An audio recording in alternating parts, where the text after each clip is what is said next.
Brian Forrest here, host of Grindstone Workshop, the show where we make props and costumes from the mobile RPG Summoners War. You see, Robert texted me and told me to meet him here, but I am not sure why we're in this creepy alley, though. Hey.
Time to settle this once and for all. Bad, Brian, you came out to support me? I would never support you.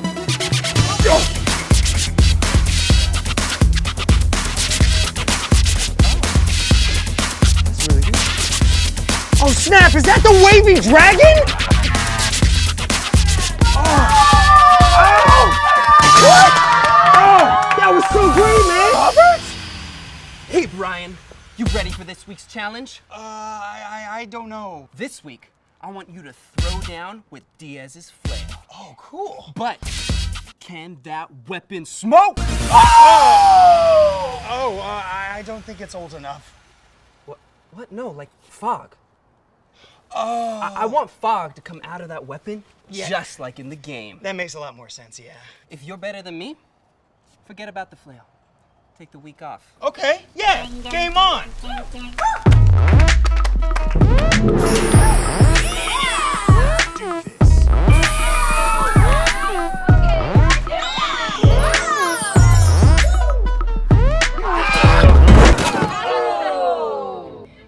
Do you need mouth to mouth?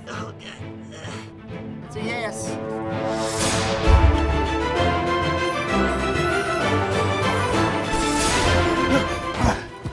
Welcome back to our home within Ian's home. You told me yesterday this was your house. You know what? Let's move on, okay? Because this week, we're finally gonna get to forge a real weapon for the Death Knight Diaz, his mighty flail. But before we get started, there is a catch. It needs to actually smoke, so we're gonna need to do some experimenting. All right, yeah, I think I have a few ideas, and we'll see where we go from there. Excellent. All right, let's light the fire, start pouring some molten metal, get some sparks flying, and hammer everything in sight. What are you talking about? We're just gonna be working out of foam, man. Now, looking at this foam sphere here, it looks kind of fragile. Are we gonna paint that directly? No. We're actually going to take the PVC straps that we saved from last week. We're gonna be gluing them on there, and then we're not gonna have to even make it very, very good. It's gonna be like a really janky looking mosaic. Rough forged, if you will.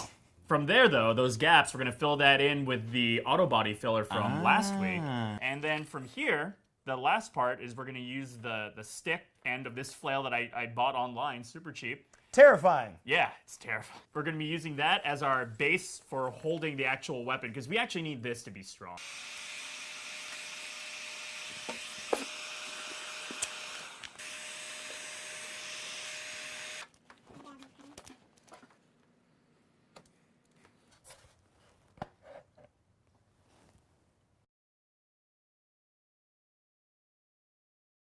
Do a hot cut to get rid of these danger balls, and then Johnny's gonna use the rest for our actual weapon.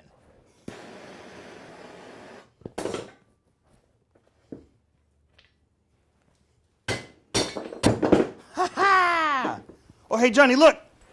I cut the first one off. Just 2 more, and we'll be good to go.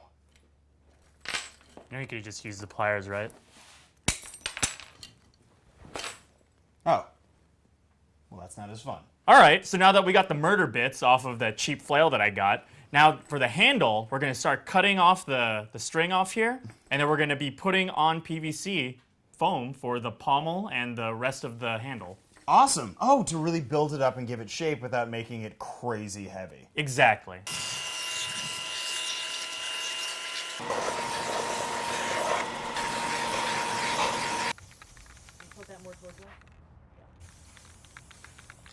All right. So while the paint dries, how do you feel about going out back and throwing down with some real flails? I am really, really excited for that. All right. Testing phase!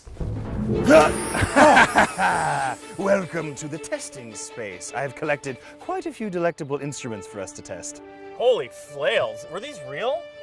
Yeah, actually, that is a very common misconception that a lot of people think flails didn't exist in real history. You know, it's only a fantasy weapon or something like that. But with the advent of the internet and museums starting to digitize their catalogs, we've actually found a lot of examples in 15th century tapestries and art of these being used. They were still very rare, but they did exist, and they were actually kind of a modification of a farmer's thresher, you know, where they're actually hitting wheat and stuff with a big log attached to another log and trying to knock out all that wheat, thus separating the chaff from the wheat. Oh, thank you, Ian.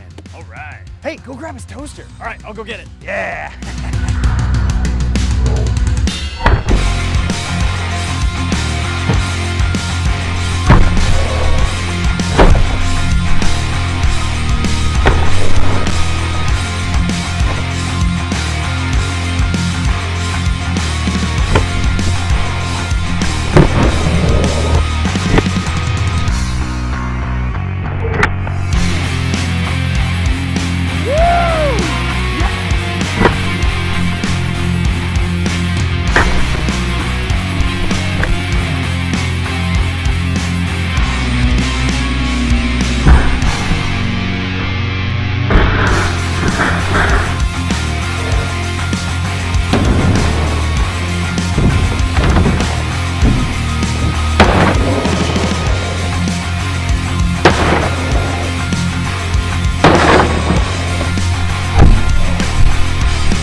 Yeah, I love a good testing segment. Okay, so I've got some hot water and some dry ice, and I was thinking, Oh, wow. wahaha, I am Diaz, Death Knight. Okay, that's pretty excessive. What do you think, though? You know what? The effect is really cool, but I don't think it's really practical for when you're out and about in your costume. You know, and water's not gonna work inside the flail. You're gonna have to carry that around. It's really heavy. True, and we've got all those electronics inside. Yeah, exactly. And on top of that, you can't turn it on and off when at will. Imagine trying to use the bathroom with this thing. That would be awkward. Yeah. Plus, once it dissipates, it is kind of over. All right, well, what's your idea? All right, so I got this vape pen and I took it apart, and now we can put fog machine fluid in here, which is super cheap. And we can turn it on and off with our switch over there. And the only thing I haven't figured out is how exactly to force the smoke out of there. Oh, like we need some sort of pump or something that's going to circulate the air that as the fog is created is being pushed out of the flail. Exactly. And I put a small air pump right here, using fish tanks. So we push that in. We got a little bit of fog coming out of there. That's amazing. Yeah, so it's the fog liquid is pretty cheap, and these things are so small that we can put a ton of them inside the flail.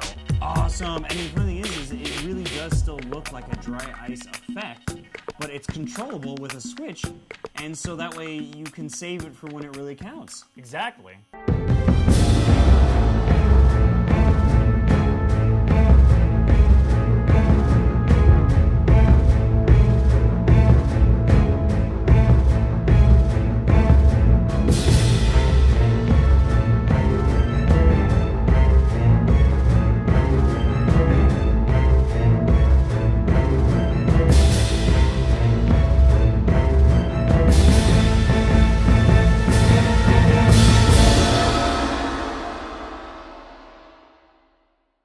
Oh, this was the most excellent day, and this cosplay is definitely coming together.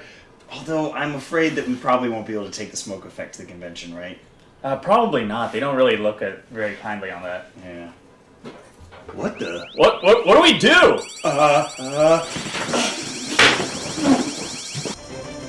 Yeah, it was Brian again. I took care of it. Yeah, you were right. He does scare off easily.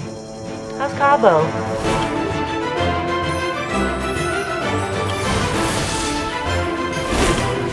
Hey there, thanks for watching this week's episode of Grindstone Workshop. Be sure to check back every week for a brand new episode. And be sure to like Skybound Games on Facebook and follow our good friends over at CompToUs. Until then... Brian, what are you doing here?